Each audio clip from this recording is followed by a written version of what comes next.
Hello बच्चों, कैसे हो आप लोग। Welcome to doctor Shalu classes. बेटा आज हम सबसे इम्पोर्टेंट चीज पे बात करेंगे जो नीट को क्लियर करने के लिए सबसे ज्यादा जरूरी है। वो है आपका टाइम मैनेजमेंट, आपका टाइम टेबल। ठीक है, तो बच्चे क्या करते हैं कि बहुत सारे इंस्टीट्यूट अपने अपने टाइम टेबल अपलोड कर देते हैं और आप लोग उसी टाइम टेबल को सोचते हो फॉलो कर लो, और वो एक दिन 2 दिन या मैक्सिमम एक हफ्ता आप फॉलो करते हो और उसके बाद उसको छोड़ देते हो। ठीक है, तो ऐसे तो बेटा सिलेक्शन नहीं होगा। ठीक है, और क्या होता है कि ये टाइम टेबल फॉलो कर लो, वो टाइम टेबल फॉलो कर लो, सिलेक्शन हो जाएगा, टॉपर्स बन जाएंगे। बेटा किसी का टाइम टेबल फॉलो करने से सिलेक्शन नहीं होता है।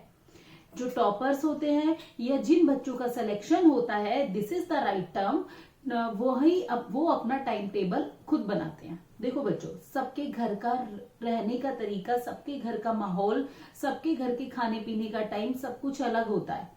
तो जर्नलाइज टाइम टेबल तो अप्लाई हो ही नहीं सकता है कि मैंने एक टाइम टेबल बना दिया और बोला कि बच्चों ये भी फॉलो करो और ये भी फॉलो करो। ऐसा नहीं होता है बच्चों। तो आपको अपना टाइम टेबल अपने नीड के अकॉर्डिंग खुद बनाना है।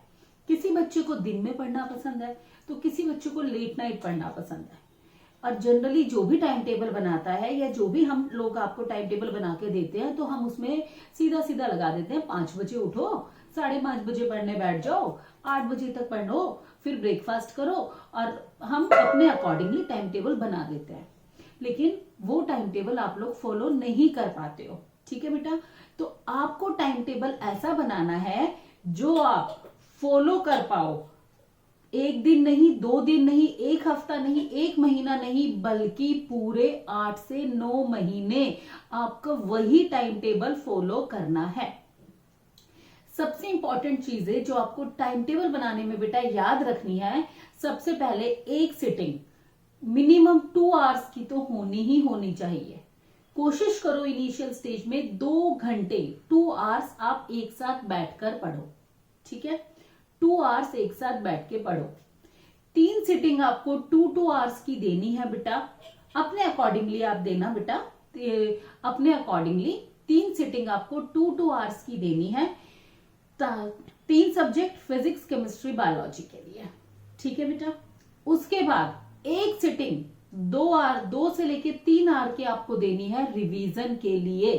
जो टॉपिक आपने पढ़े हैं उसका end of the day revision करना जरूरी है।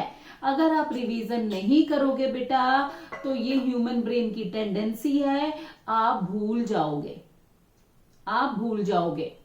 2 घंटे आपको अपने एंटरटेनमेंट के लिए भी देने हैं। एंटरटेनमेंट का मतलब ये नहीं है कि यूट्यूब खोल लिया, सोशल मीडिया पे लगे रहे, फेसबुक पे लगे रहे, इंस्टाग्राम चला लिया। नहीं बेटा, अपने फ्रेंड से बातें करो, टीवी देखो, थोड़ा अपने आप को मूड फ्रेशन अप करो।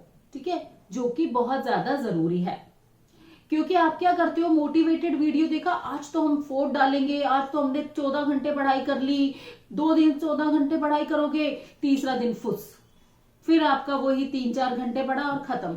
बेटा ऐसा नहीं करना चाहिए। दिन में आप 8 घंटे लेके चलो कि 8 घंटे हमें पढ़ना है दिन में, बट वो 8 घंटे कंसिस्टेंसी और रेगुलरिटी होनी बहुत ज्यादा जरूरी है। दूसरी इंपॉर्टेंट चीज जो आपको बेटा टाइम टेबल बनाने में ध्यान रखनी है, रिवीजन शेड्यूल। रिवीजन शेड्यूल, आपको एक टॉपिक का 3 बार रिवीजन करना है। कैसे? जब वो टॉपिक पढ़ोगे एंड ऑफ द डे वो रिवीजन करना है। वीक का एक डे, मान लो संडे, सिर्फ और सिर्फ कुछ नया नहीं पढ़ना है, पिछला रिवाइज ही करना है। कुछ भी नया नहीं पढ़ना है बेटा। और एंड ऑफ द मंथ 2 दिन आपको ऐसे रखने हैं जिसमें आपको सिर्फ और सिर्फ रिवीजन करना है, कुछ भी नया नहीं पढ़ना है। तो 3 बार रिवीजन एक टॉपिक का बहुत ज्यादा जरूरी है 1 महीने के अंदर। तभी बेटा वो डायरेक्टली ब्रेन में जाएगा, तभी आपको समझ में आएगा। ऐसा नहीं है वन टाइम पढ़ लिया और खत्म, ऐसे नहीं होता बेटा नीट में सिलेक्शन। अब जब मैं आपसे कह रही हूँ कि 10 से 12 घंटे या मिनिमम 8 घंटे तो आप पढ़ो, महीने में 4 से 5 दिन ऐसे होते हैं जब आपका पढ़ाई, कभी कोई गेस्ट आ गया है या आपकी तबीयत खराब है, कुछ भी रीजन से आप नहीं पढ़ पाते हो, तो एवरेज आपका बेटा वही 6 से 7 घंटा आएगा, एवरेज वही आएगा। लेकिन आपको कंसिस्टेंसी रखनी है, ऐसा टाइम टेबल बनाना है जो आप फॉलो कर पाओ। चाहे कई बच्चे 11 से 2 बजे तक पढ़ते हैं रात में, फाइन, कोई प्रॉब्लम नहीं है बेटा, कोई मैंडेटरी कहीं नहीं लिखा हुआ है कि 5 बजे उठ के ही पढ़ना है। लेकिन अगर आप रात में 2 बजे सो रहे हो, मेक श्योर 8 घंटे की नींद पूरी करो और सुबह 10 बजे उठो। आपकी सुबह लेट शुरू होनी चाहिए, ठीक है। और कई बच्चे सुबह 5 बजे उठ के पढ़ रहे हैं, तो मेक श्योर कि रात में आप 11 बजे तक सो जाओ, ठीक है। क्योंकि नींद पूरी होनी बहुत ज्यादा जरूरी है बेटा, तभी आपका ब्रेन फुल्ली फंक्शनल होगा, ठीक है। और सबसे इंपॉर्टेंट चीज जो आपको बेटा याद रखनी है, डेली टारगेट देने हैं। डेली टारगेट देने हैं। शुरू में दिक्कत आएगी उनको पूरा करने में, लेकिन धीरे धीरे आप यूज टू हो जाओगे। और स्ट्रिक्ट रहना है बेटा, अपने टाइम टेबल पर स्ट्रिक्ट रहना है, क्योंकि वो आप अपनी कन्वीनियंसी के हिसाब से बना रहे हो, किसी का फॉलो नहीं कर रहे हो।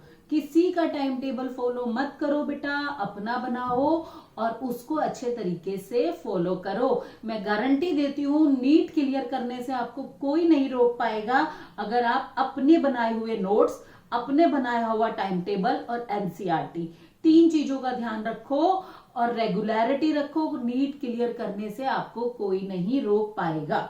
ओके, तो बेटा आज की वीडियो में हमने क्या सीखा, टाइम टेबल कैसे बनाना है और अपना टाइम मैनेज कैसे करना है। थैंक यू बेटा। नेक्स्ट वीडियो के अंदर मैं आपको बताऊंगी कि बुक्स कौन सी आपको बायोलॉजी के लिए रेफर करनी है। थैंक यू बेटा, bye bye, see you, take care.